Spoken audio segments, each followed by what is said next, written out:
Hey everybody, I'm Sierra. And I'm Ben. And welcome to Unsolved Couple, where every week we recap one of the gateway drugs into true crime. Unsolved mysteries. Okay, so this is officially our first ever podcast episode. Ben and I have been studiously watching the very first episode of Unsolved Mysteries, and It has been riveting.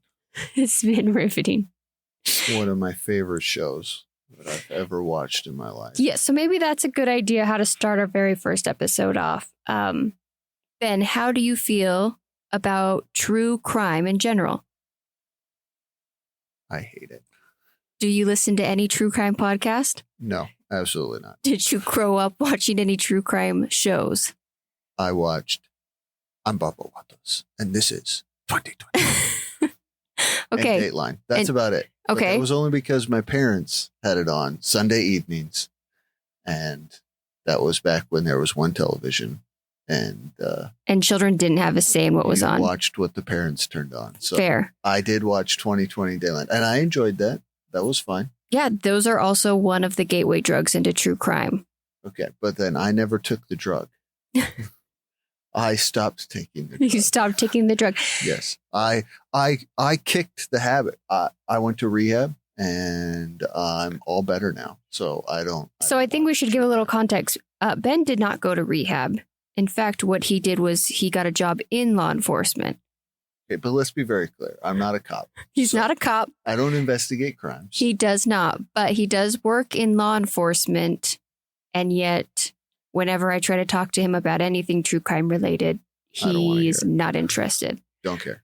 And so when Unsolved Mysteries made a reboot on Netflix a few years ago, I was really, really excited to watch it. And that's kind of what started the conversation that Ben hated Unsolved Mysteries. Yeah, well, how do you make a show about something that has no resolution? That's the dumbest thing I've ever heard. Like, it's literally, you just tell a story without an ending. But it put it back into the hands of the people. This was pre-internet sleuths, before people on the internet could investigate a crime themselves, armchair detective it. This was it's like a callback to that, where you could watch a show and then at the very end, it's put out to the viewers, just like America's Most Wanted, another original, gateway drug into true crime, was that it was put into the hands of the viewers to go out there and help them. You could solve a mystery. No, you can't. But you did not like that. You sat there and watched, and this was pre-internet, so you couldn't even go and do your own research afterwards. No, you just had to watch this show, and then you had to watch that dude in the horrible trench coat. I love the trench coat. Now, the trench coat is, it's perfect. It's iconic. 80s. Yeah. Yeah. And there was always a foggy train station. Yeah. The darkness, the alley, the under the bridge, in the trench coat. And the trench coat's always buttoned up and tied up. And he tells you that there is no ending. There's no resolution. There's no resolution. Okay. But here we are, many decades later. Me, a true crime enthusiastic mom and wife who does not work in any sort of capacity as law enforcement, has dragged my law enforcement husband into recapping Unsolved Mysteries ever made in the 80s. And in hopes that maybe we could kill two birds with one stone. Kill two birds with one stone. We can have a conversation about true crime, which makes me happy. And two, maybe we can find some updates and find some resolution for some of our unsolved mystery stories. Yeah. Well, all right, let's put on our trench coats. Let's dive in. Button up. Okay, what color is your trench coat? Are you going with the iconic? Well, it has to be the brown. It has to be. That's the one brown he wears every time. In the first episode. Yeah, it's actually also the main thing in our logo that I designed for us. Of course it is. Okay, so it has to be. That's how you know it's Unsolved Mysteries. That's how you know. Okay, so here we go. Episode 1, Season 1. Okay. Starts us off on July 23rd, 1980, with a newlywed couple, Dave and Shannon. Okay. They were preparing to go for a sunset horseback ride. Though that sounds so romantic. So romantic. Did Dave wear a shirt at least? Did he wear it? In my mind, well, I've seen this guy on the research, and let's hope he was wearing a shirt. I'm just picturing a man with long shoulder length This hair is, yeah, and unfortunately, no the way shirt. this story is going is not going to resolve itself into a romance novel, because within 1 hour, Shannon was going to be dead. No. It's true. Say it ain't so. Dave would go on to tell his friends and family members that when they had reached the edge of the woods, she had lost control, fell off her horse, and struck her head on the ground. Okay? And just like that. Just like that. And in fact, at the beginning, this story was actually believed by Shannon's family. What? Yeah. In fact, her mom felt that her daughter's marriage was, quote, made in heaven. And Bob, Shannon's dad, described him as Just like a man's man and believed that he would protect Shannon from anything. Okay? So that's because he's a man's man because he rides horses without a shirt on. note, it's all supposedly. We don't know whether he had a shirt on or not. In my version of this story, he has no shirt. In my version of the story, he's just like a giant thumb riding a horse because he's an idiot. All right. But so they're newlyweds. They're newlyweds. They go for a horseback ride, a Mhm. beautiful sunset horseback ride. And within an hour, It's possible they had a picnic tied to the back, possibly, and within an hour, she's dead. she's dead because Mhm. she died. From And for the record, he did get her to the hospital. Okay. I mean, but here's the thing. People do die on horseback. Yes, rides. Horses, unfortunately, it does happen. It's a dangerous sport. It's a very dangerous If you want sport. to call it that. And from my understanding, Shannon was not she didn't have a lot of experience in the world of horseback riding. Hmm. Okay. So That'll get you. at the hospital, Shannon was actually pronounced dead from the injuries caused by her fall. Okay. And red flag Quote, fall. Red flag number 1, the husband asked for Cremation. cremation. Exactly.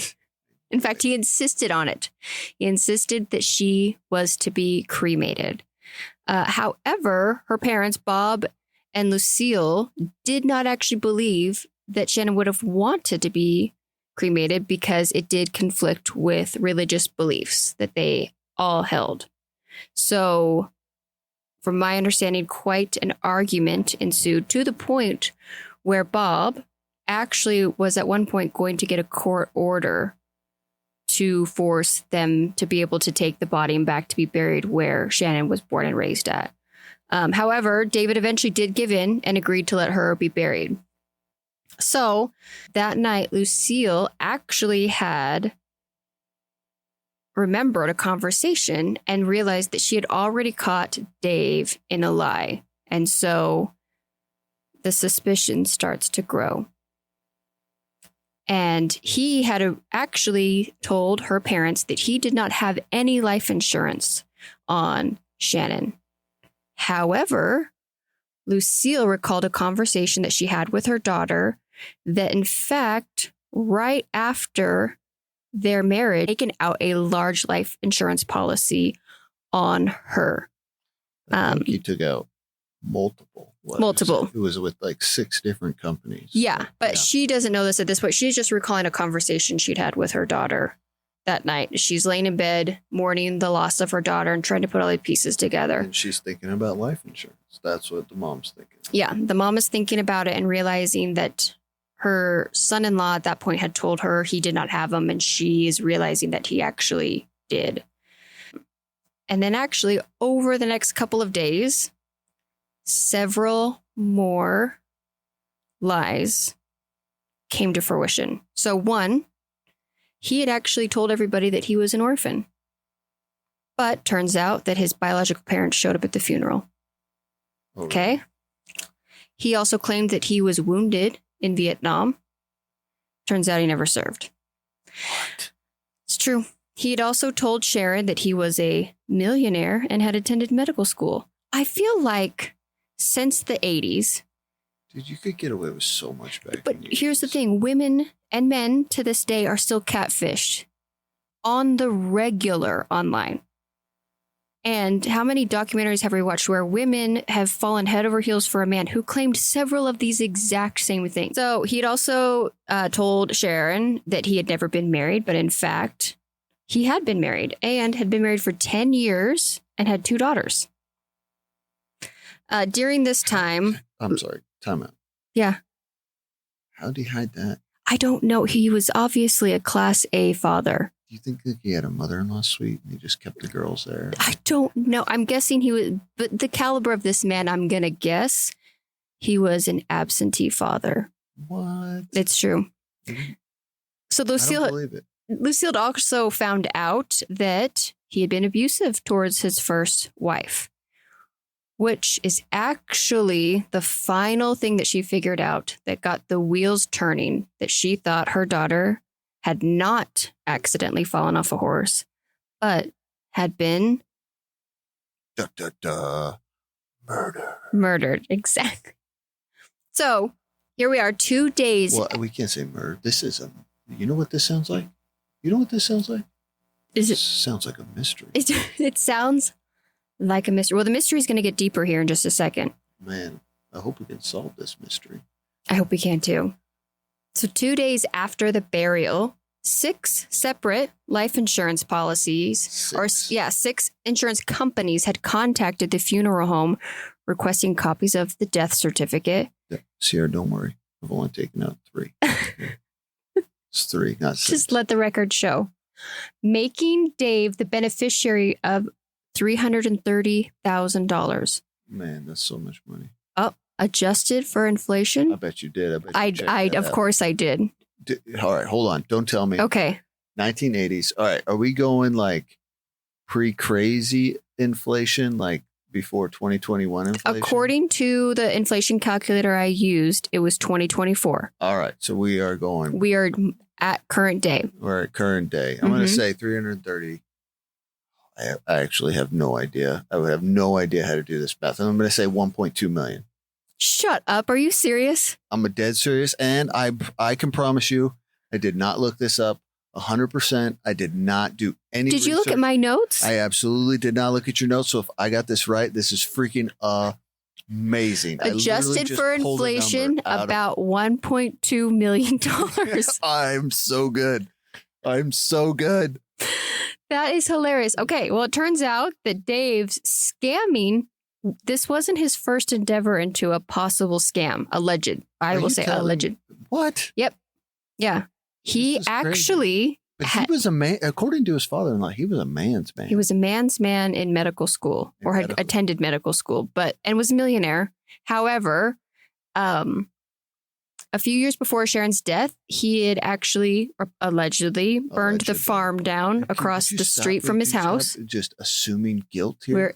We don't assume guilt here, right? Do you not understand how the justice system works? You know what? I probably understand it better than you do. You're probably right. Because of all the true crime that I watch. You're absolutely right. 100%. He had also allegedly faked a head injury when he worked for an automotive company so that he could collect disability. What? Yep. Okay. So at this point, I will say, at this point, I start to feel really bad for Sharon, the victim. Not that anything at this point has been easy for her, but her parents, they fight to get her body exhumed, and a medical examiner found injuries on her body consistent from a fall from a horse. And an unknown drug in her system. However, regardless of that unknown drug, the medical report still ruled her death as an accident. 3 months later, an article in the Detroit Free Press reported on the story and about David's other alleged scams. Okay.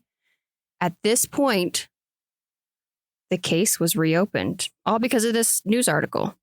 Well, now we really got a mystery. Now we got a mystery on our hands. Okay. Enter Detective Don Brooks with the Michigan State Police. Here comes the Pope. Here comes the police. He said he felt that if the information contained in the news article was only 50% accurate, then that was an 50%. indication of foul play. Wow. That's all you need. 50%. He was on the case, Ben. All right. Okay. I'm here for it. So yeah, Let's hear it. we've got Detective Brooks, who is on the case. So he actually reaches out to the toxicologist, Dr. Robert. I'm not even going to try to pronounce this guy's last name. So Dr. Robert, he reaches out to him for some follow-up. So Dr. Robert, let me just tell you about Dr. Robert. I like Dr. Robert. He is a character on this show. I like Dr. Robert. Don't be bad-mouthing Dr. Robert. I'm not going to badmouth Go him. way back. You guys go away. Yeah. So he tells We'll go back to Detective Brooks 1980. at this point that yes, while there was an unknown drug in her system, he was going to need some help identifying the chemical. Detective Brooks on it immediately. Okay. So Detective Brooks did some digging and unearthed that Dave was a dirt farmer. Did you see what I did there? Did you get it? Yeah. Yeah, Okay, I good. got it. I just wanted to make sure because I was really proud of myself when I wrote that. Okay. You were really proud of that pun. I was really proud of it. He unearthed that he was a dirt farmer. Yeah. He did some digging first, though. Oh, that's You great. missed that. That's good. Okay. But he also had Turn this several. show into a child's pun. I get it. We've got to find some lightness when we can. Okay. So he also had several animals on this farm. Like horses. Horses. Did Yep. he have horses on the farm? Horses for the horseback riding. Okay, I can't wait. So Detective Brooks reaches out to local vets and asks them about any drugs that might be used on large animals that are kept on farms, aka horses, that might cause a human to become paralyzed. One of the vets provided him with the name of a drug. I'm not even going to try to pronounce it, but it's a tranquilizer of sorts. Okay. I think I've heard of that. Yeah. You've heard of it? I've heard of that drug, tranquilizer. Tranquilizer. Yeah. An animal tranquilizer. It causes massive paralysis of the muscles responsible for breathing. Okay, yeah, let me run. So it causes, responsibility for the muscle for breathing. All right. Okay. Well, guess what? Guess what? It matched You're kidding. perfectly to the sample taken from Sharon's body. Wait, are you? Hold on. Are you telling me that the husband possibly killed the wife? It's possible. Husbands never kill their wives. I thought this was a mystery. Okay. So, and again, Shannon was once again exhumed Twice? twice. Yeah. That's messed up. I know. I agree. So that it's really hard for me to think that at this point she had to be exhumed a second time. Yeah, I will say that sucks. Exhumed once is bad enough. Twice. Yeah, I understand sucks. why her parents fought to have her exhumed. And honestly, if they hadn't won that argument, they would have never have had the updated toxicology report. So, the second time she was exhumed, they ended up indicating 2 injection marks found, one on her shoulder and one on her wrist. Do we know like how That was missed the first time or the second time. So, with all of this new information on October 13th, 1981. Okay, and she was killed Now, July 23rd, 1980? yes. Yep, 1980. So we're a year and a half we're almost? 18 months into this, give or take. I guess a little under 18 months. In 18 months, this poor woman has been exhumed twice. Twice. Yeah. Bruises found. Mm-hmm. Injections. Yeah. Tranquilizer. Yep. All the stuff. All the things. All the things. Okay. Money. Yeah. Drugs. Medical degrees that don't Medical actually people. exist. A past military history that also doesn't exist. Pre-med. So on October 13th, 1981, a grand jury issued a first-degree murder warrant for David. Murder. Where do you think David was at this time? I don't know. No, nobody I knows. actually- That's where well, the mystery was. I do know where he was. Okay, 'cause you do. I watched the episode. You watched the episode, but Do you want me to no, tell not you? yet. Oh, okay. So enter. That's where Dun, dun, dun. unsolved mystery. Okay, so we're unsolved. Well, here's the thing. We really say it's unsolved? It's kind of solved. Now, the mystery is not what happened to her. Well, The allegedly. mystery is where's the man? Where's David? You know what I think? Hmm. I think he got on his horse and he rode off into He the rode sunset off into the without a shirt. sunset. Okay. So this actually re-aired. So I found this out. This episode re-aired a second time in December 28th, 1988. Within days of that rebroadcast.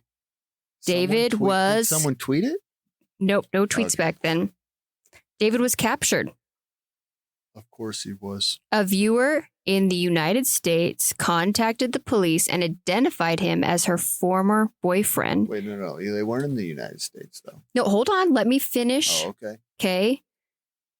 Mansplaining my own notes to me over here. Okay. A viewer in the United States contacted the police and identified him as a former boyfriend and informed them that he was living in the South Pacific. That's where I'd go. Okay. Pop quiz time. I'm ready. What song from the South Pacific am I thinking about right now? I have no idea. South Pacific is a musical. Well, and that's why I would have no idea. It's called I'm Gonna Wash That Man Right Out of My Hair. I'm just going to go Taylor Swift. No, the South Pacific was a musical from a long time ago. Okay. Taylor Swift. Madonna. But nope, none of those people. So on December 5th in 1989, only 2.5 hours after deliberation, a Michigan jury convicted. Wait, okay, so hold on. They found him. Yeah, sorry. They found him in South Pacific. La-di-la-di-da-di-da. He was A in bunch of legal America, stuff. Samoa. Ba-ba-ba-ba-ba. But that's the detail. No, we're going to The skip FBI over. tracked the guy down. I'm sorry. Law enforcement did their job. Right? Yeah, and eventually he found his way back to Michigan to stand trial. And after 2.5 hours of deliberation, he was convicted of Murder. first-degree murder and sentenced to life in prison without the possibility of parole. Okay. Okay, but hold on. This is one thing I found interesting on the story. Okay. They literally say, then what do they say at the end? They say the guy served 25 years and died in prison. Right? Yes. He died fairly young in prison. Well, they said he was in there for like 20 plus years and he dies in prison. And so my question is, who went back and updated that? Like, what? Why is this like all of a sudden in this episode? Like, and the other thing is, how in the world can you call this an unsolved mystery when literally the story is a man killed his wife, he ran, he got caught, he got convicted, and he died in prison? Well, we're watching the updated version. This aired before. That, but literally, So you think that they should do a caveat of unsolved mysteries? I want a new guy in a trench coat to tell me this isn't a mystery. No trench coat. Maybe he's like wearing a blazer. No, I want the trench coat. No. Don't take the I'm don't taking the take trench coat away. Okay, but now, so did you do, I think we've got this all wrapped up. There's no updates or anything else that he died in prison. I dived into this. Here's the thing. There is no update. The man was convicted. It's as obvious as can be. And then he spends his time in prison and dies. Adios, loser. I mean, wow. Stories on 2020 and Dateline were way better than this. 100%. They were way better. All the stories on Dateline and 2020 growing up. Let's move on to the next one and we'll see how we feel about it. Okay. All right. The next one. Are you ready? This one is a mystery. This one is, but I have some thoughts on it. Okay. All right. I'm ready. So Aileen Conway. I'm sorry. I thought you said alien for a second. No, not alien. I did not say. Aileen. It's spelled Aileen. I know. I'm going to have to start spelling things 'Cause I phonetically when actually- I'm talking because I watched this with the subtitles on so that I could spell this right. And maybe someone's going to see this and be like, "No, you didn't spell it right." But that's how I wrote it. every attempt was made to pronounce things correct. I paused it. And Okay. I wrote the name, and maybe they didn't pronounce it that way, but I pronounced it Aileen. Aileen. Okay. Okay. This was in Oklahoma? Mm-hmm. Yeah. 1986. 1986, on April 29th, 1986. Husband comes. Well, first there's a call about a fire. We're once again in a field. A fire. There's a man. You missed the best part. The man on the tractor. Stop woman. What song am I thinking about? A man on a tractor. I don't know. Oh, are you talking about? She thinks my tractor's sexy? Obviously. Duh. Okay. Great song. Great song. He sees suspicious smoke. They see smoke. Okay. They call the police and the fire department. I know how you feel about firefighters. We all They feel show- the same way about They firefighters. show up with their tight shirts on and their axes, and they get out and they brush their hair back, and they're like, "Oh, there's a fire. I hope there's someone to save." There's not. There's a car on fire on this dirt road, this backwoods road by a bridge in a railing. Car's on fire. Okay. Put it out. Guess what? There's a body there. Yeah. In the car. In the driver's seat. Yeah. Yeah. Yeah. In the driver's seat. And turns out it's Aileen Conway. Okay. What was her husband's name? Pat. So Pat finds out they've been. And at the top of the show, I'm assuming what? Of course, you're assuming the husband did it. But I got my thoughts on this one too. Okay. All They've right. been married for 33 years, multiple kids. Mm-hmm. They're older. Yep. And they're telling them And they had a pool in the 80s. in Oklahoma. I mean, they got a pretty good life. Yeah. I mean, they probably bought it for $60,000. Oh, a time to be alive. Yeah. Okay. Sorry. Continue. All right. So married 33 years. They tell him, hey, they just think this is an accident. It's a freak accident. She dies. They just kind of chalk it up as a highway car fire. And she's dead. Don't touch that. Sorry, I touched my mic. Don't touch your mic. But Pat is really confused because when he gets home, he gets to the house. There's so much at the house that just doesn't make sense. The patio door is open. Her purse is at home. The iron is on. And obviously, a woman was doing the ironing at the house. Well, he didn't say that. Okay. She left the iron on. He's saying this is all the things that is just not right. No, at the I'm house. just giving. I just hose- thought that was adorable that this man was like, and she left the iron on. Well, yeah. Don't do that. That's bad news bears, man. The hose is on in the backyard. Mm-hmm. It was filling up it was putting water into the pool. Yeah, the tub is filled with water and the phone is off the hook. Is it odd that she was filling up the tub and the master bathtub was full? Or sorry, she was filling up the pool and the tub was. A lot of this is odd. It seems like a lot of things were happening. We have a pool. I mean, humble brag. Okay, great. But first we live in Arizona. It's kind of a necessity here. But I am trying to think of any incidents where I was adding some water to the pool and then would think, you know what sounds good? A bath. Yeah, but okay. And not. In her defense, I have no idea. But when you do add water to the pool, it's not a 10-minute process. True. It is it can be a 30-minute to an hour-long process to add water to the pool. Okay, fair point. You're right. I didn't think about that, to be honest. I have a pool boy. Yeah, your husband. And he does. I don't know. Maybe there's some dude on the weekend. No. You're the pool boy. You take care of all that stuff. So I have no concept of time to me, that's a 10-minute thing. I also have ADHD. And if I start a project and walk away from it, let you do two things at once. Something would be flooded. Okay. Sorry. So yeah. All right. We're getting off track. So the hose is on and the phone is off the hook also. See, so to him. Okay. Back in the old days, children. Yeah. So there was this thing. It was called a landline. Mm-hmm. And it was plugged into the wall. And that was your phone. And guess what it did? It only called people. That was it. That was it. You had to punch in the numbers. You actually had to remember everyone's phone number. Once again, humble brag. They had a landline possibly in the bathroom. That was a flex in the 80s. I didn't see that. Well, they said that the phone was off the hook. Okay, I will say in the reenactment, the phone is off the hook at the edge of the spa bathtub. Oh, okay. I didn't see that.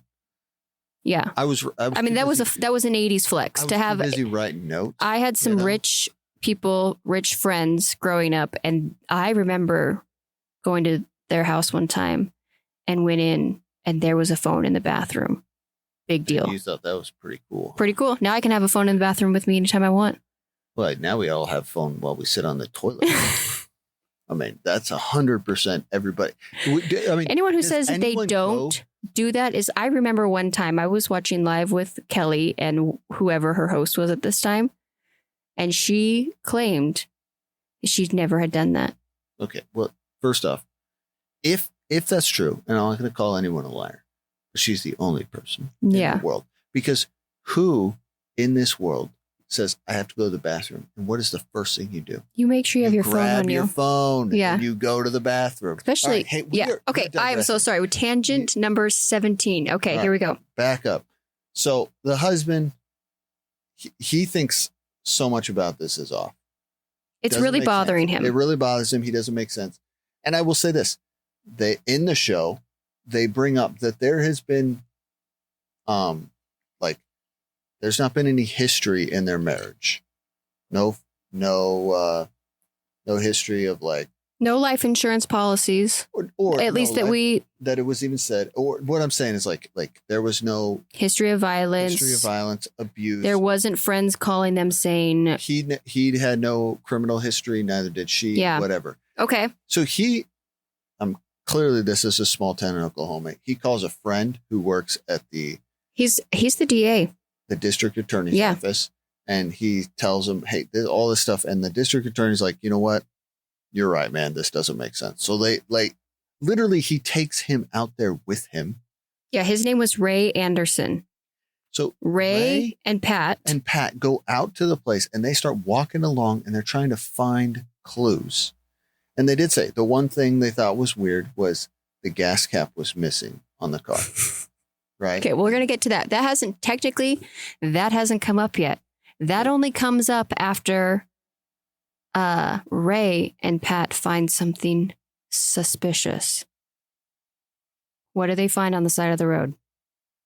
I don't have that in my notes. You don't have that in your notes? No, I didn't have that. Okay, so I'll tell you. What did they have? They found, which I'm guessing, a piece of paper. They found a piece of paper, and it was that's right. The church program from Sunday service. Yeah, but that's not suspicious.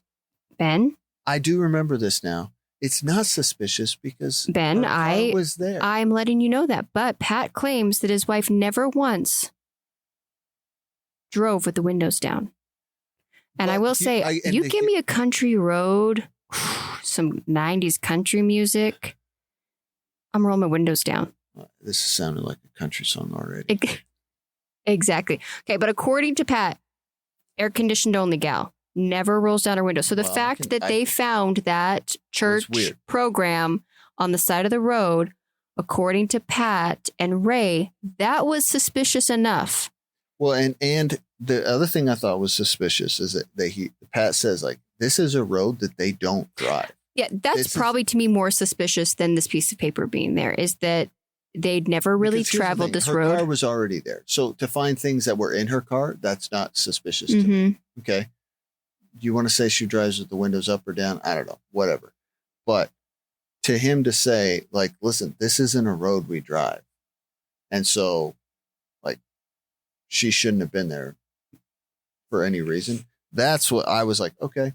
Yeah, he said there was really no reason for her. She didn't have any colleagues or associates. They never traveled that road, and they didn't frequent that area. Yeah. And this was back before children, again, GPS. Yeah, no GPS. So you knew where you were going. You know where you were going. You didn't really veer off Mm-mm. I mean, I would even say this was before like Rand McNally maps. I'm sorry, what? Rand McNally maps, like the book. See, you didn't deliver pizzas when you were in college. Oh, that's right. Yeah. So Ben delivered pizzas in college, and he had a book in his car. Rand McNally.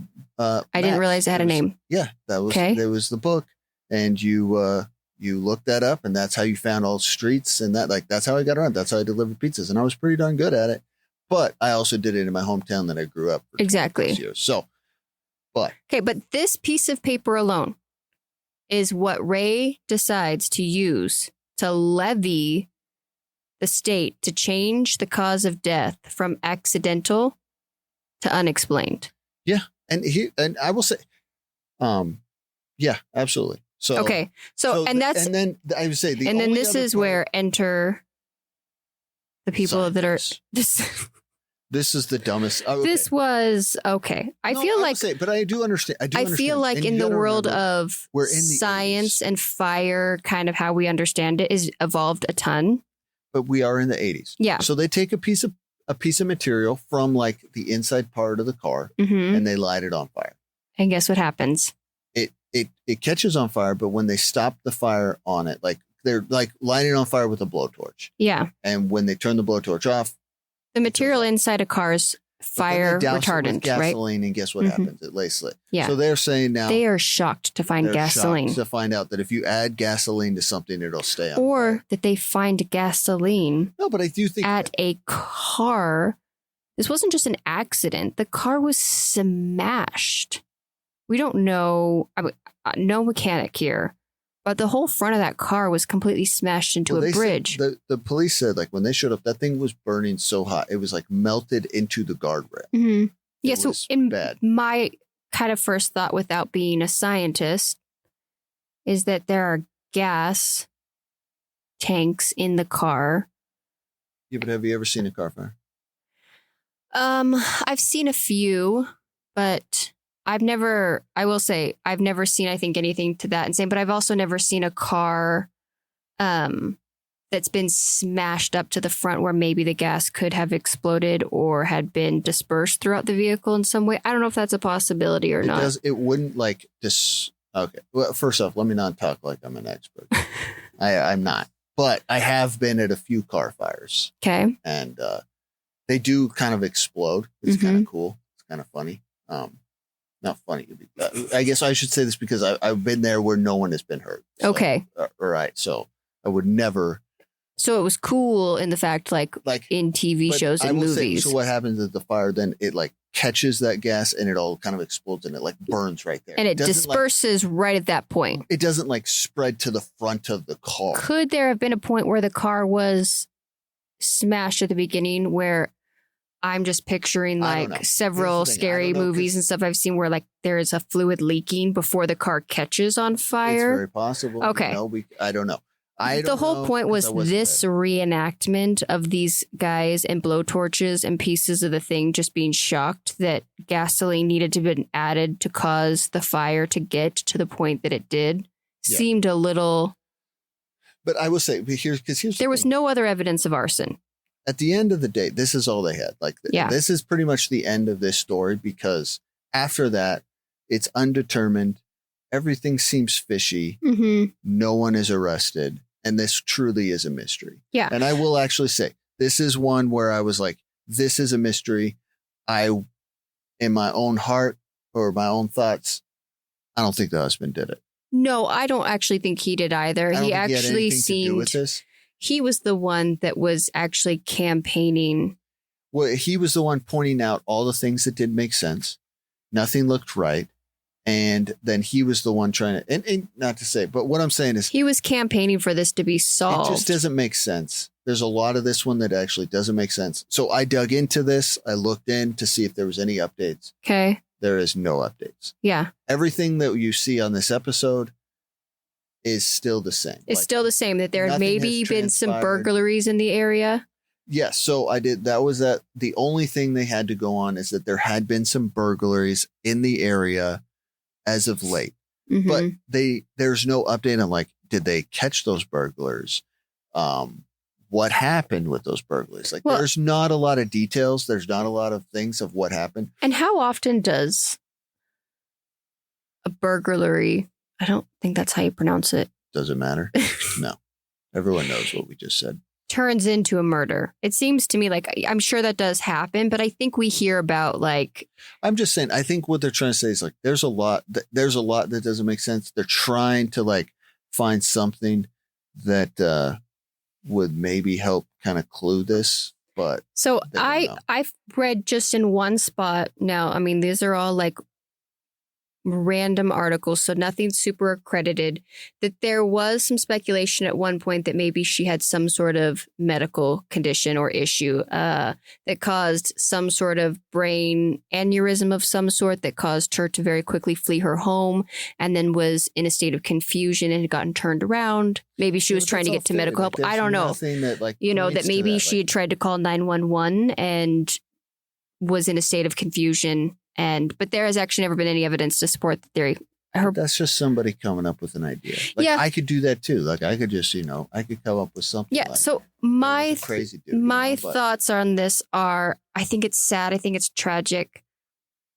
I don't see foul play in this. really, I don't.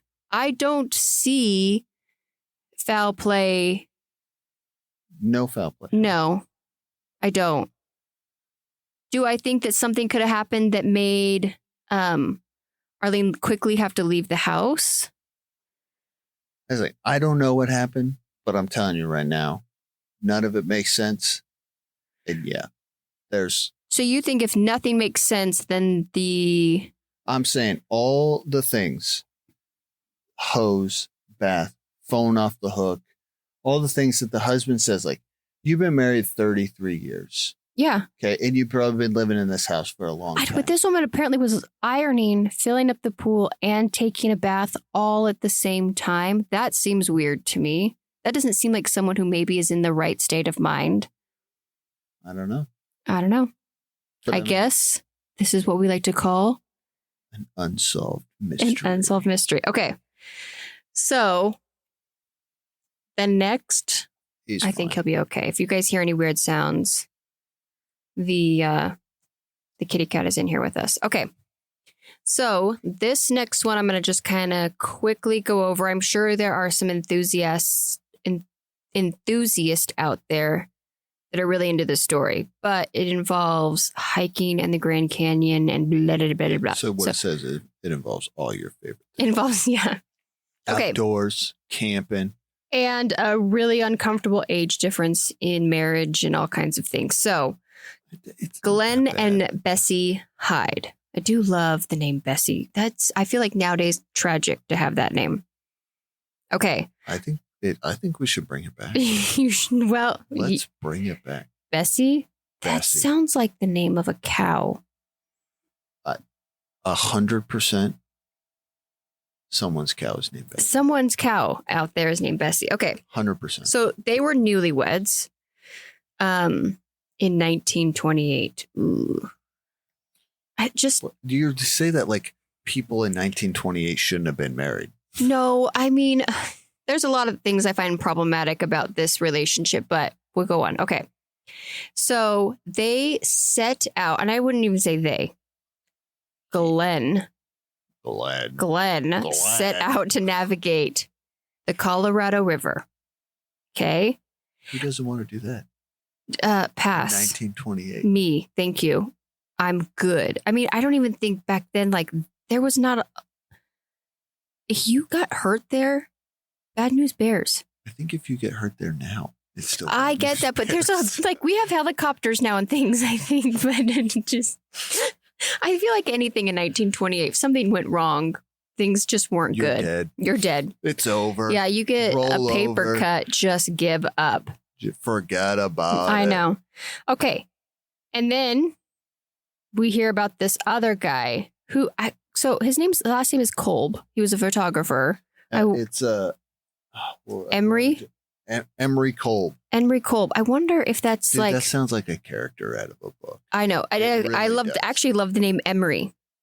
Of course. Bessie, no. Emery, yes. Dude, I'm into all these names. Yeah. Emery Kolb.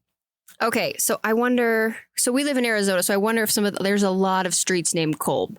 So I wonder if because this was Grand Canyon, again, I don't know, folklore and like history of the Grand Canyon. I got nothing on that.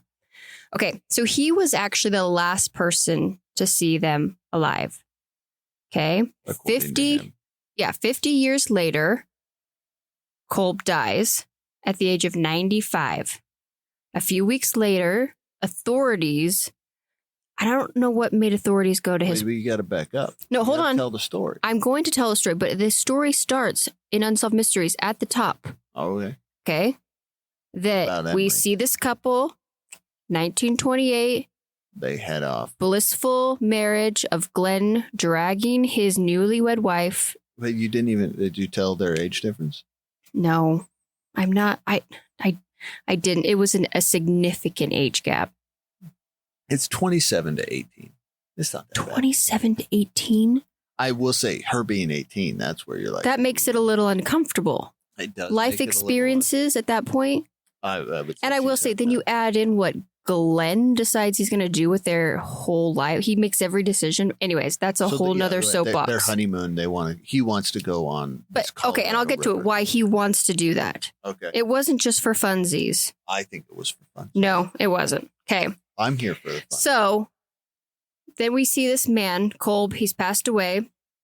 For some reason, authorities go to his residence.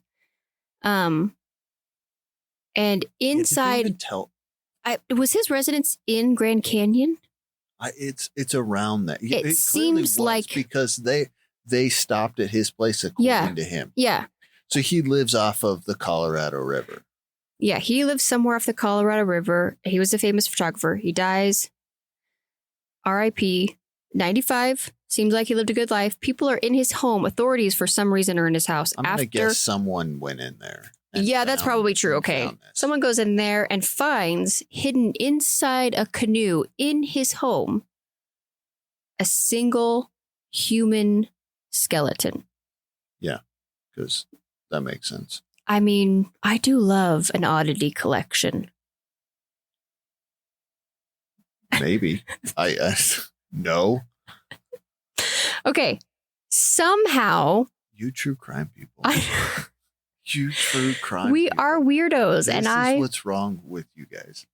Okay. So an Idaho newspaper and Arizona authorities start to suggest that remains might be that of Glenn Hyde, who after...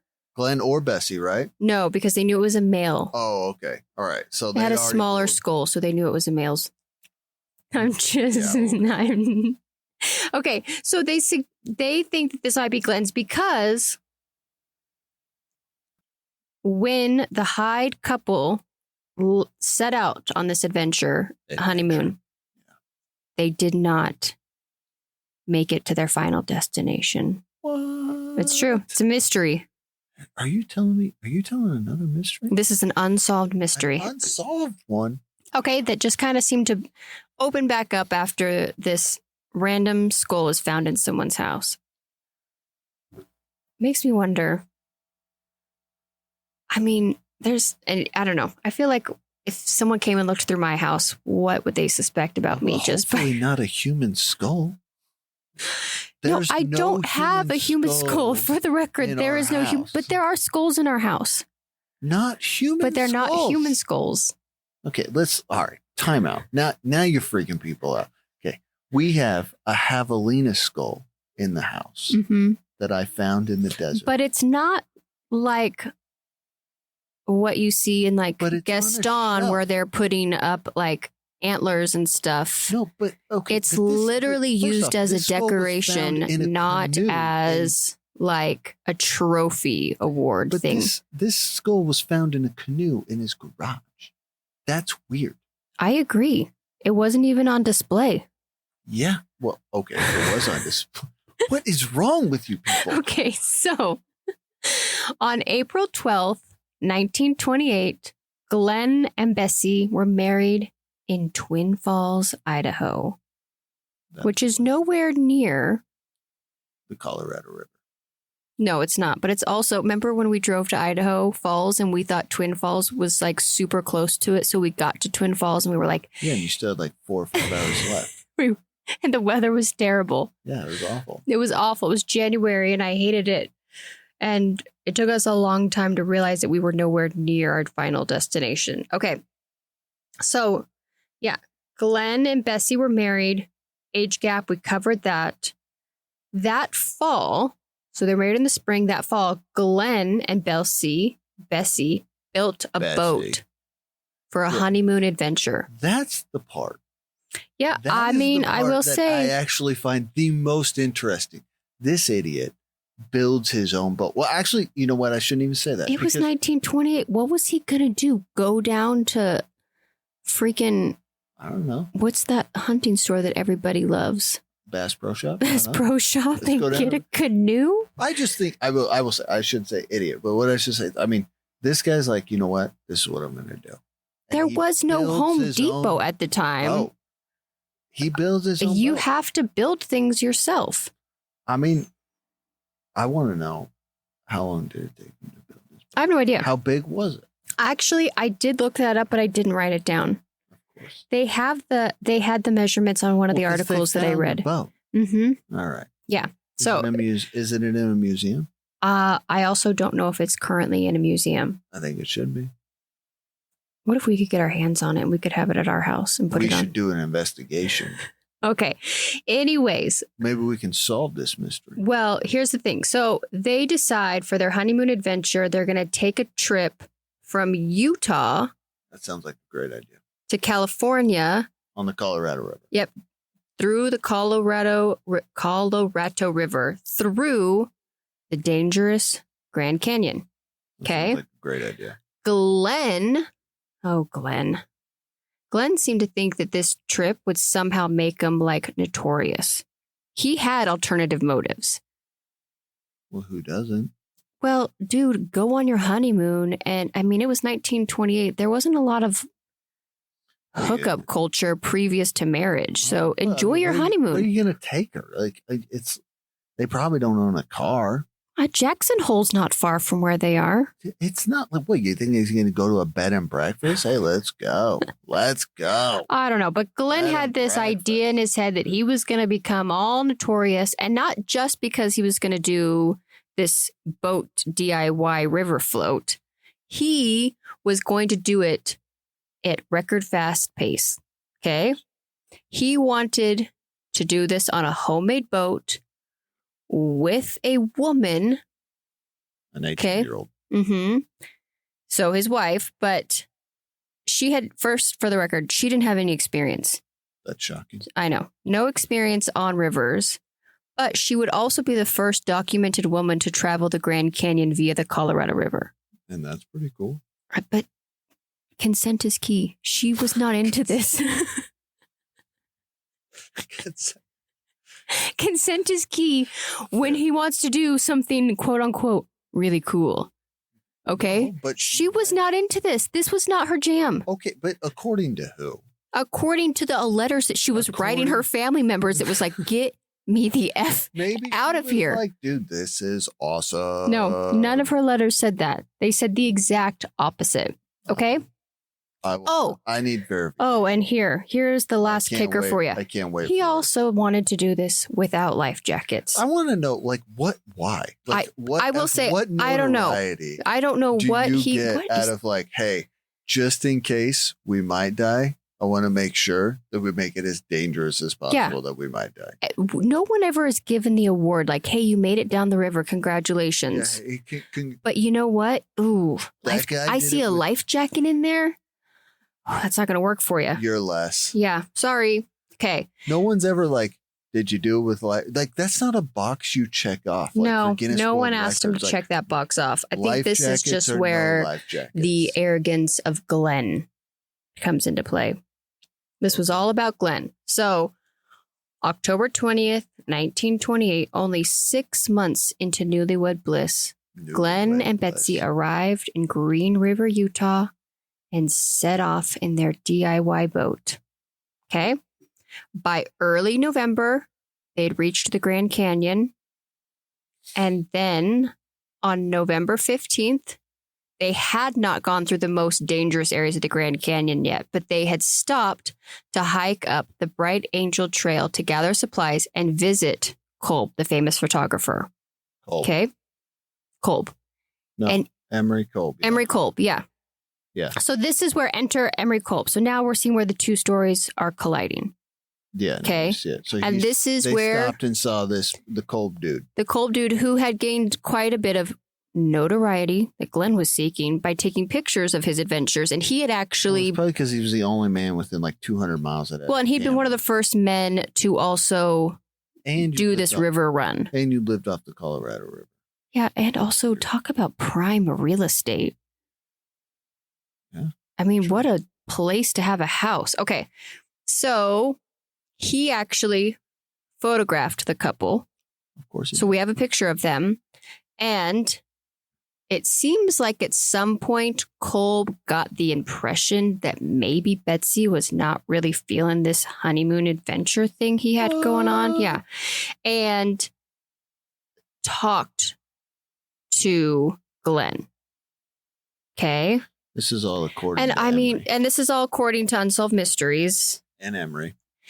And you fair point, Emery. I got some thoughts on that. I'm sure you do, because to me, I'm also like, I'm sure Glenn really appreciated. He seemed like a guy who, once he had an idea in his head, no one was going to tell him otherwise. Mm-hmm. He's also the guy that thought going on a river float with no life jackets was a good idea. Seems like Sierra. Is that what you said? That sounds like Sierra gets an idea in her head. And hence why we're doing a podcast together. Well, and hence why all the DIY projects in our house are beautifully done DIY projects in the house. Okay, so Kolb tries to talk to Glenn out of going. He actually invites him to even stay at his Riverside Lodge, which I'm like, bed and breakfast. Honeymoon 101. Well, this is the bed and breakfast. Well, Glenn says no, thank you. Yeah, he offered them to stay there through the winter so they could postpone their trip until the weather improved. First off, time out. Who offers to let someone stay in their house I through think the freaking winter? You are also the kind of person that does not want anyone entering our home without an exit date attached to it. 100%. You got 72 hours to make. I think this guy was probably pretty lonely. He lived on the Colorado River in the Grand Canyon. I got some thoughts on this, but okay. But again, and I understand, world was different back in 1928. Yes. But I can tell you with 100% certainty. I think taking in not passengers to stay through the winter. Taking in hikers or things like that, I don't think was probably an uncommon thing. Okay. All right. Sorry. Digress. In fact, move forward. So when they said no thank you to the offer to stay. Yeah, I know. Sorry, tangents. Kolb actually offered them his life jackets and an inner tube, which I love floating the river on an inner tube. That is so fun. Yeah, but yeah. But Glenn says, "Thanks, bro. No thanks. No thanks. Flex. I'm going to do this on my own. I'm a great swimmer. The lifeguard box. I'm a great swimmer. I'm sorry, the life jacket. Betsy, she's cool to come along with me. She's super happy, super loving this adventure we're on, and I'm going to be famous. So pass. Okay? All right. So he waves him goodbye. Bye. See ya. Sends them on their way. Okay? Shocking. They failed to arrive in Needles, California on December 9th, when Glenn's father, Roland, then had to travel back to the Grand Canyon to begin the search for them. We had quite a jump there in time. Well, but I thought it said something like an army, flyover spotted the boat. They did, but I don't think they knew who it was attached to. It wasn't until Glenn's father. Okay. Then they started connecting the dots. So, 1928. That's pretty cool. That's pretty wild that in 1928 the Army's like, hey, let's check this place. Well, I wonder if they were just doing, because we have so many military bases around here, I wonder if they were doing a standard flyover and saw, because from my understanding, the boat was humongous. Okay. I can't tell you how much I just stopped not saying something I wanted to say in that moment. Apparently, if I say the word humongous, It gets been all Twitter pated. Okay. Anyways, So we digress. Finish so your story. Now we're trying to get back to how this is connected to the bones. Okay. All right. So the authorities at this point turn the remains over to Dr. Walter, a Bravestone. forensic. I wish it was Dr. Bravestone. He could have solved this mystery real quick. All right. Sorry.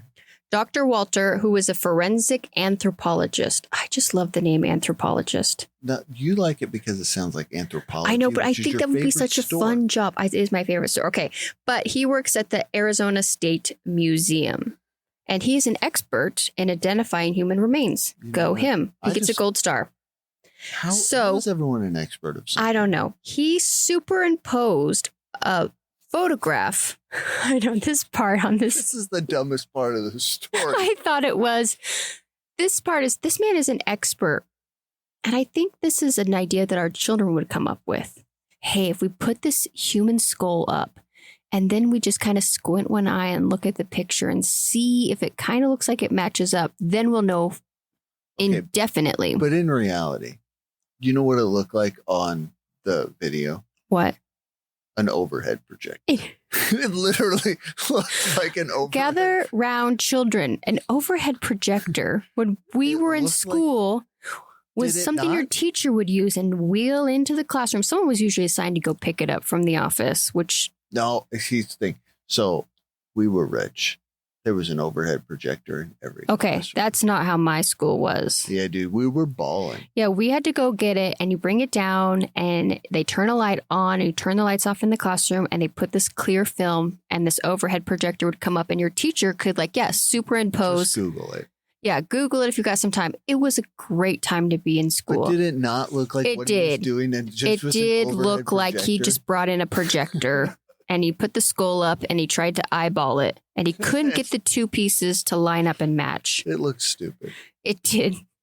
But after doing that scientific study, They determined they determined that that skull actually doesn't belong to Glenn. it's not Glenn So we went down that rabbit hole. For no nothing. reason. That's the whole. But the best part is like they bring this in I know. and it doesn't relate. And to this day, I did some research. They have no idea Shocking. who Of that skull course. belongs to. Okay. It's the Grand Canyon. I'm gonna sure go in the off on my dad. 1920s, somebody. Okay, so there was But here's the there was a bullet hole in the skull. That was so. And due to what did the doctor say? Oh yeah. So the doctor says to us, since there was a bullet hole in the skull, that it could only be two possibilities: shocking. murder or suicide. Thanks. That was his. Here's the best part. He said that with like such intensity I know. that he was like about to reveal Something that none of us amazing. had ever thought about Yeah. or figured out. And he gets to be an anthropologist and I don't. He gets to call himself an expert. I know. That's the best part. Okay. So we know no more information about that. No one knows what happened to these two and no one knows who the body is. So we are at a lose. So what we have here Mm-hmm. again is a mystery. An unsolved mystery. Okay. Now So- for the last case. Okay. So this one is Dottie Kaler Also love the name Dottie. and her husband, not son. Whew. What was his name? Jewel. Jewel the Ghoul is what I Yeah, call him. Jewel. It's Jule. Jewel Kaler. So they tell us. Here's the thing. I did do a lot of research on this. Okay. So do Okay. you want me to, are you going to get him? Oh, No. okay. Here's what we're going to do. I'm going to tell you how Unsolved Mysteries tells it. Okay. And then I'm going to give you some more research because they miss a lot of stuff. Okay. All right. So Jewel and Dottie get married in Mm-hmm. 1973. Okay. Unsolved Mysteries doesn't tell you, but Jewel works for the Forest Service. So he's gone a lot. Supposedly he's gone 50% of the time. Mm-hmm. Okay. Their marriage is on the rocks. Okay. They don't have a great marriage. And on June 12th, 1985, how they tell it is that Jewel drops Dottie off at the BART station. Now they're living in California. The Bay Area. Yeah, by San Francisco, close to San Francisco. But she's terrified of like going out in public. So it's an irrational and overwhelming fear of being in public places. So this woman who has this phobia, and it's supposedly her husband drops her off at BART a station, train station in the Bay Area. But supposedly buys a ticket, gets on the train, or they don't. He just drops her off. Yeah. Yeah. She goes around the corner and he never sees her again. So now let's go back to like what they then start explaining. Okay. They've been married. Their marriage is on the rocks. 1981 rolls around. What happens? Abuse. Oh, that's right. Yeah. He starts getting physical with her. According to him, she started it. Right. This man. Okay. The quotes coming out of his mouth. Here's the best part. Yeah, okay, he admits to picking up a piece of her furniture, something to do with the sewing machine or the stool. No, he says he picks up a typing stand and hits her over the head. A typing stand. But she was, according to him, was standing over the head. And he tells this to us like it's ain't no thing. Like it ain't no thing. But she started it. Like back in the 80s, like dudes didn't get arrested for domestic violence like they do now. No, that's true. I will say, because they said like no one was arrested. No one was arrested. And neighbors heard them fighting and violently fighting on multiple occasions. Okay. So, again, this is my law enforcement coming out. Like if you get called to a domestic violence, like someone's going to jail. Yeah. Like, someone has to go to jail. Okay. So, yeah, things are not going well, which is probably not helping with her irrational fears and phobias. Yeah. So now we've got a history of abuse. Mm-hmm. Okay. So there's abuse in 1981. Okay. Okay. And he's gone all the time. According to them, he's gone 50% of the time. He's traveling all the time because the Forest Service, dude, tell you what, man, busy. So much foresting to do. He then gets a transfer to Salt Lake City just before Dottie disappears. Okay. Okay. And their marriage is not going well. And she says, I'm not going with you. I'm not doing it. I'm not leaving California. I'm settled here. I don't want to do it. He's like, fine, I'm moving. And he's supposedly moving at the end of June to go to Salt Lake. Okay. And he's going to put Dottie in California in his rearview mirror and never look back. Yeah. He drops her off on June 12th, 1985. Okay. And she doesn't come back. He then says the next day, this is great. This is a great part of the day. The next day, he takes the train to work. Yep. And when he comes home, her car's not just there. It's parked next to his. It's parked next to his. How convenient. How convenient. So now he's worried. So worried. Because in the car is her purse and all of her things and a bag. So he's worried. So he leaves a note. And the next day, it's still parked there and leaves another note. Dottie's nowhere to be found. But he leaves her a note complaining about the problems that he's having to deal with at the house because she's not there to take care of them. It's June 17th. A friend calls. I guess she's been calling for multiple days. Yeah. This is a friend from, quote, Dottie's secret life. Yes. So, yes. In 1984, a year before she disappears, she joins a group, Women in Transition group. So this was a group for women that were planning on getting divorced. You are knocking your mic all over the place. I'm sorry, listeners. I did that once. Okay, so she's in a group of women that are recently singled women. They didn't say for what. It could have been widowed or for several reasons. And for women that were planning and preparing to get divorced. So she's been going to meetings. Is thriving in this environment. Yes, she's been going to meetings for a year. Yeah. And she also opened a PO box and rolled $5,000, which back then was a lot of money. That she didn't roll $5,000 into her PO box. She got a cashier's check and had it in the PO And box. she also opened up a bank account. I'm She was guessing these were setting all herself up. things that she probably was learning at the support group. Yeah, she was setting herself up to be alone and away from this douche. And this supposedly pile of mashed potatoes finds out about this group shortly before. Possibly. Yeah. Well, he Okay. says, remember, because he talked about how she had this, quote, secret life that she never wanted me to know about. Okay. So now So we've got all of these things happening. We've got a lot going on with Dottie. Okay. So June 17th rolls around. Friend's calling, finally gets a hold of Jewel and is like, where's Dottie? And he's like, I don't know. I haven't seen her or heard from her. But I wrote her a strongly worded note. I wrote her letters. And so she presses Jewel like, hey, you should file a missing person. Well, she asks him, have you filed a police report? And he says no.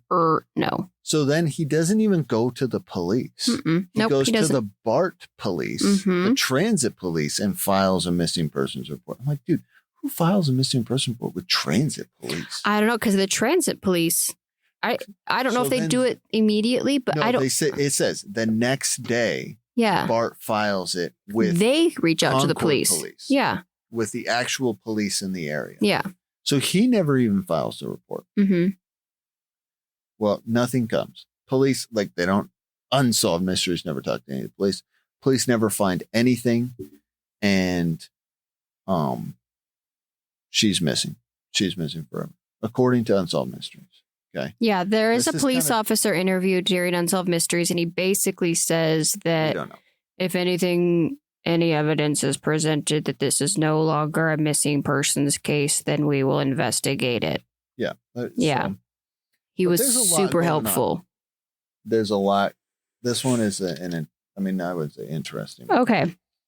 So that's kind of how Unsolved Mysteries goes with it. They tell that kind of story, the car, the friend. Well, then they tell us that shortly after he files the police report, he pieces out to Salt Lake. Yeah, he leaves and this man at the end of June. This man, oh God bless television, gives an interview.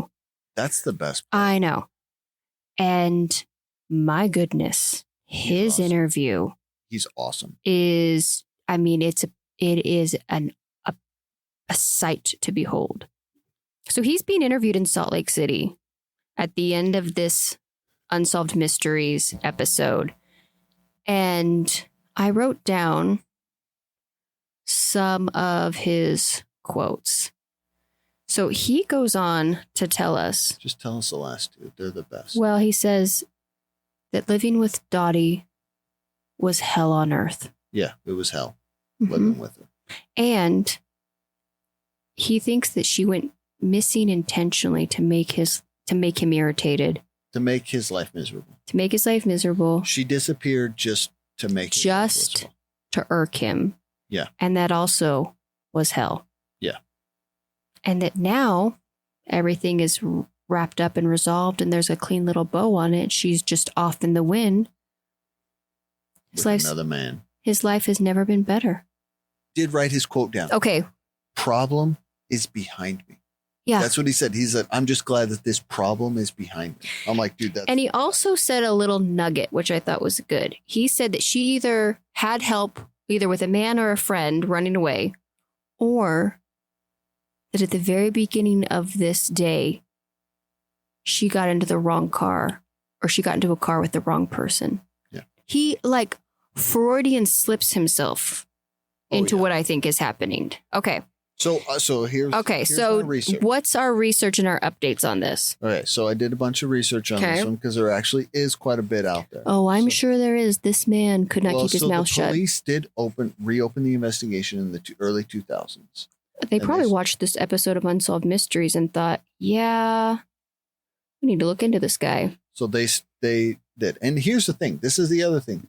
I mean, obviously, Unsolved Mysteries is only so long. There's a lot they left out. Yeah, okay? I did some research on this. Jewel was actually married when he met Dottie, and he had a kid. He was having an affair on his wife with Dottie, who then he divorced Dottie and married her.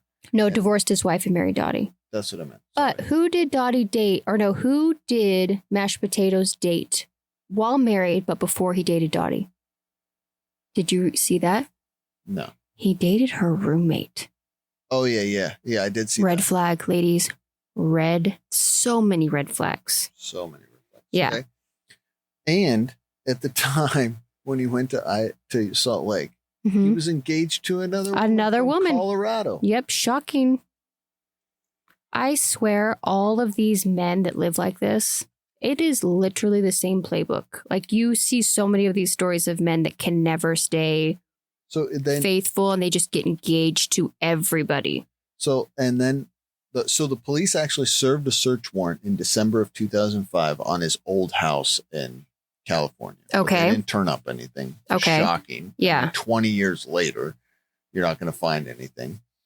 But and in the affidavit, like of why they wanted the search warrant, like they said, like there were so many inconsistencies in his story and what was going on. Yeah. And one is like he's already dating another chick. Mm-hmm. And I guess like he had said to multiple people, he wasn't expecting Dottie back until after he'd left for Salt Lake. According to him, he told people, the police and other people, is that Dottie was leaving and she was going to leave until he left for Salt Lake. And then she was going to come back. So the question is, why would you report her missing? Yeah. If you didn't intend for her to come back until after June 24th. So, and I read before this day that she went missing, several weeks before, she had actually filed for divorce and was working on or was doing something about the divorce paperwork herself or something. Anyways, they had gotten a divorce decree or agreement about that she was going to keep the house. Yes. And that she was going to pay him rent. It was said that she was going to pay him for the half of the house for his half. And she was going to stay and he was going to leave. And that was all in a tidy boat. Well, I guess he got his panties in a bunch and started complaining to people that since she had never fully worked while they lived in that house, he could not get over the fact that she was entitled to any funds from that home. Yeah. He could not get over that. And personally, I think that was the catalyst here. I think he could not get over that. And the thought of her staying in that home and winning that little victory over him, like he just could not see past it. In fact, I guess he called a real estate agent like the day or two before she went missing and told her to get ready to list the house for rent. Well, see, it gets better. Okay. See, this is research that you didn't dive into. This is one I got. He'd actually rented the house to someone. Okay. On June 7th. Oh. 5 days before she went missing. Yeah. He'd rented the house. That's like what we would call premeditative. And then he lied. He said he worked. According to his records, he never showed up for work. He took a sick day or he took several sick days. He took the day off June 11th. And then he only showed up for an hour and a half of work on June 12th. Well, yeah, moving the day she cars around and putting them in parking lots that takes a lot of time back then. There was no Uber. And then also can we talk about Dottie's car? It was a yellow VW Beetle. It was amazing. This girl was getting a divorce. She'd gotten a new haircut. She had a good group of girlfriends. She had her support group. She had her P.O. box. She had $5,000 and was going to have a little house to herself in San Francisco. This lady was like getting ready to like start this new phase of her life. And this sack of mashed potatoes could not. His compensative ego. All right, now we're just getting it. I cannot stand this guy. So he takes the day off before she disappears and like literally doesn't work the day she disappears. But here's the best part. We're literally going off the Dottie disappeared June 12th. Okay. That's the only person that says she disappeared. Yeah, June that's 12th true. Is her husband. Yeah, 100%. The last time she was technically seen was supposedly like there was a report that like a mechanic, she took her car to a mechanic on the 11th. Like the morning of the 11th, and he was the last person to see her alive. Yeah. Like, we're literally taking this entire story of the train station, everything. That is literally from one man and one man only. From the mashed potato guy. For mashed potatoes. So we have no idea.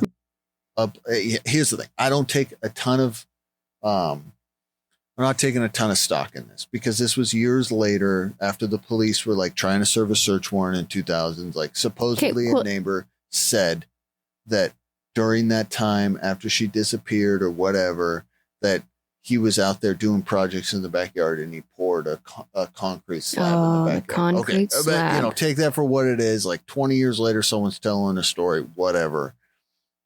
But I mean, is this really a mystery? No. We know the man. Mashed potatoes did this 100%. 100%. Did he ever get arrested? No. What? No. Is he still to this day alive and well? Oh, here's the best part. You don't know this. This is the best part. So in 2000, so he retired in early 2000s from the Forest Service or whatever. Yeah. And he then tried to run. Oh, shut up. For state representative. What? In Utah. In Utah? But then the story came out about his missing wife. My goodness. The audacity of this man. So he tries to run for government.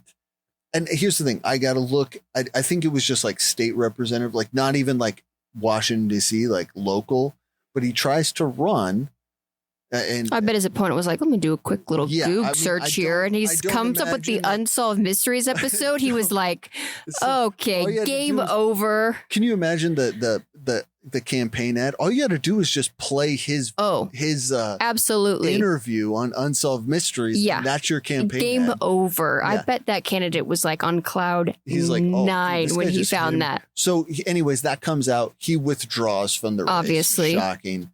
And no one's heard from him again. Like he doesn't. But the police dug into it. They did a search warrant. Nothing comes of it.